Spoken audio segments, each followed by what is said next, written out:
Sujet ô combien sensible aujourd'hui dans Smart et Réglo, qui nous amène évidemment à nous interroger sur la liberté d'expression. On en parle beaucoup ces dernières semaines, ces derniers mois dans les sociétés, dans la société.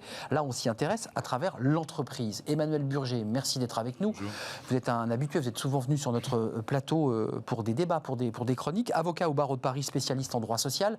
C'est un sujet que vous connaissez bien, hein, parce que certains de vos clients ont eu des difficultés sur cette question de la liberté de parole. Est-ce qu'on a le droit de tout dire dans l'entreprise? Est-ce que tout est possible? Alors, comme souvent en droit, vous avez un principe et des exceptions. Le principe fondamental, c'est qu'un salarié jouit d'une liberté d'expression dans l'entreprise et en dehors de l'entreprise. Et c'est un droit qui est garanti, qui est consacré par l'article 10 de la Convention de sauvegarde des libertés fondamentales européennes, mais également, évidemment, l'article 11 de la Déclaration des droits de l'homme, 1789, le Code du travail, 1121-1, également, la Cour de cassation qui rappelle régulièrement ce principe. Donc oui, il y a un principe. J'attends les mais. Il y a un principe. Et je précise quand même tout de suite qu'il y a une sanction à ce principe. Si cette liberté d'expression fondamentale, qui a une valeur constitutionnelle, est bafouée par l'employeur, c'est la nullité de la sanction et le cas échéant du licenciement qui s'impose, avec le cas échéant possibilité de réintégration si elle est demandée. Et d'indemnité. Et d'indemnisation. Ça arrive, ça? Ça arrive, oui. On l'a déjà vu, on l'a déjà... C'est-à-dire le salarié dit, moi, ma liberté d'expression a été bafouée, j'ai été licencié de manière illégale ou anormale, Tout à fait. Je me retourne vers l'entreprise. Tout à fait. D'abord, se retourner contre l'entreprise, ça c'est fréquent. Demander la réintégration, c'est plus rare, mais c'est possible, et c'est déjà arrivé. S'il ne le demande pas, c'est uniquement lui qui a le choix, hein, bien sûr, de solliciter sa réintégration. Elle est de droit, hein, s'il obtient la nullité, elle est de droit. L'employeur peut s'y opposer, elle s'imposera. Mais par contre, s'il ne le demande pas, ça sera sur le terrain indemnitaire. Qui obtient la réparation. Avant d'aborder, vous imaginez bien le terrain des journalistes, parce que c'est le sujet sur lequel la liberté d'expression est souvent mise à mal. On critique à l'extérieur un rédacteur en chef, on a des propos sur une émission, on va en parler. Mais pour un salarié de droit privé, c'est la même chose que pour un fonctionnaire? Alors, il y a un principe, je vais venir aux exceptions, c'est vrai que ce principe va être peut-être encore plus, j'allais dire, compliqué à tenir pour les fonctionnaires. Bah oui, droit de réserve. Droit de réserve, bah oui. Bien sûr de neutralité, etc. Donc il y a peut-être des exceptions encore plus importantes. Mais pour ce qui est des salariés de droit privé, j'ai parlé du principe, il faut que je dise un mot quand même des exceptions, bah oui. puisque évidemment, il y a en toute matière, l'abus est l'exception. L'abus, en matière de liberté d'expression, finalement, comme tout citoyen, le salarié ne doit pas enfreindre la loi. Et la loi, c'est celle notamment de 1881 sur la liberté de la presse, qui est que la diffamation et l'injure sont condamnées pénalement. Mais il y a autre chose. Et ça, c'est plus compliqué, parce que c'est un concept qui est soumis à l'appréciation souveraine des juges, c'est celui de l'obligation de loyauté. C'est une obligation contractuelle, l'obligation de loyauté.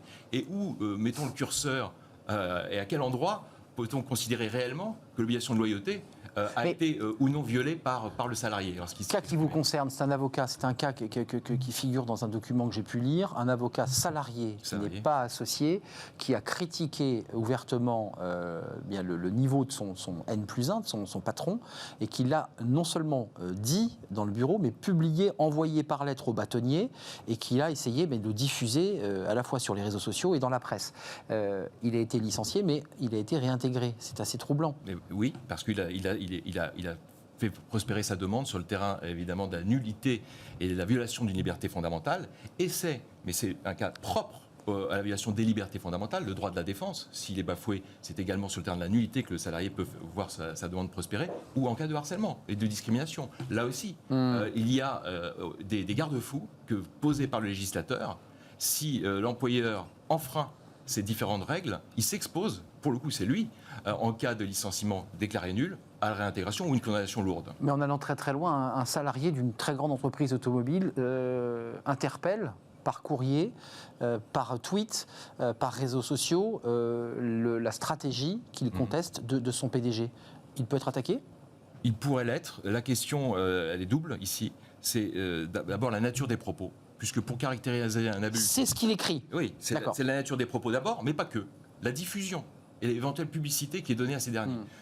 L'exemple de la jurisprudence Facebook, elle est très parlante. C'est-à-dire que dès l'instant que vous vous exprimez dans un cercle confidentiel, restreint... Ça gêne personne ?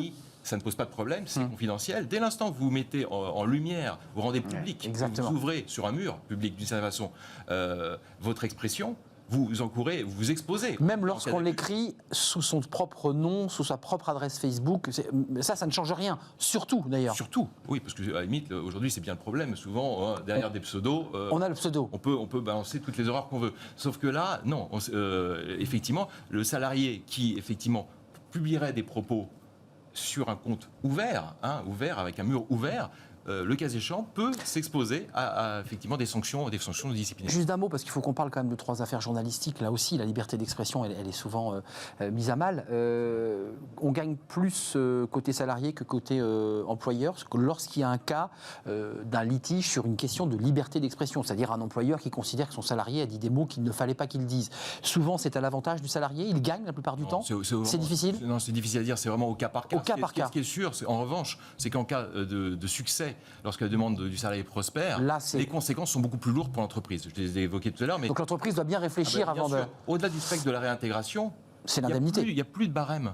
Vous savez, on avait parlé dans une précédente émission des barèmes indemnitaires Macron. Là, il n'y en a plus là. Ils disparaissent. Et mieux que cela, vous avez droit à un minimum, peu importe votre ancienneté, vous avez 6 mois d'ancienneté, on vous sort, eh bien, il n'y a plus, il y a un minimum de 6 mois de salaire de condamnation, minimum, donc, pas maximum. L'entreprise doit bien calculer. Juste un mot sur cette affaire-là qui est passée qui a été très médiatisée, elle, sur ce chroniqueur sur une chaîne appartenant au même groupe, je ne le cite pas, qui a fait un sketch malheureux contre un de ses collègues et se moquant de lui.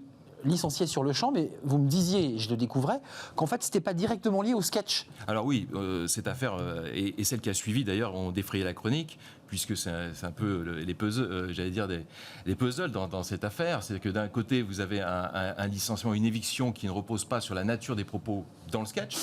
Bon, mais c'est un humoriste, donc on comprendrait mal d'ailleurs en quoi il pourrait être sanctionné pour des propos dans le cadre d'un sketch. Ouais. Non, c'est la participation, c'est la direction de la chaîne qui l'a indiqué, au sketch lui-même et au fait qu'une personne autour de la table apparemment dénigre l'entreprise. Donc il devient victime collatérale, lui, en fait. Victime collatérale par sa simple participation. Ça va être compliqué, je pense, dans le cadre du contentieux qui s'annonce dans ce dossier à l'entreprise, d'expliquer en quoi, effectivement, le licenciement est ici justifié.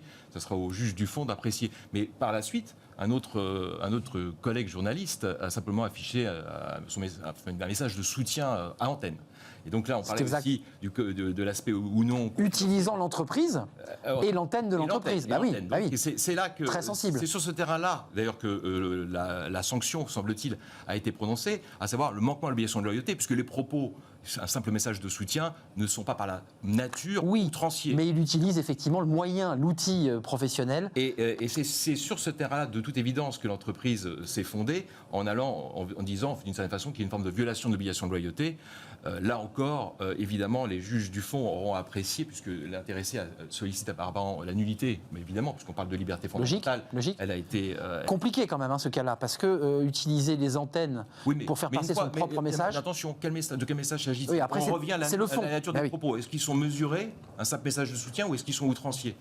J'ai mon idée. On a entendu vous avez votre idée, j'en suis sûr. On a entendu votre message, Emmanuel Burger. En tout cas, les entreprises, c'est ce que vous disiez, doivent bien réfléchir avant d'engager ce type de procédure, parce qu'ensuite, le boomerang est terrible quand il revient. C'est ce que vous nous expliquiez. Et puis, il y a des règles extrêmement précises pour les salariés, et pas que pour les journalistes, parce qu'on ne parle que de la liberté d'expression, mais pour vous tous qui êtes dans des groupes visibles. Merci, Emmanuel. Vous revenez quand vous le souhaitez, évidemment. Je rappelle que vous êtes avocat au barreau de Paris, spécialiste en droit social, puis en droit des médias, d'ailleurs, puisque c'est une de vos spécialités. Faut-il le préciser? La suite de nos programmes, c'est la pause café avec Fanny Griesmer. Évidemment, on va faire une petite pause. Justement, on va s'intéresser à un sujet qui va intéresser Maître Burger sur l'espionnage des salariés. Quels sont les outils légaux et illégaux qui permettent à une entreprise de surveiller un collaborateur? C'est un sujet un peu sensible parce que souvent, on se pose la question d'ailleurs et on en parle avec Fanny.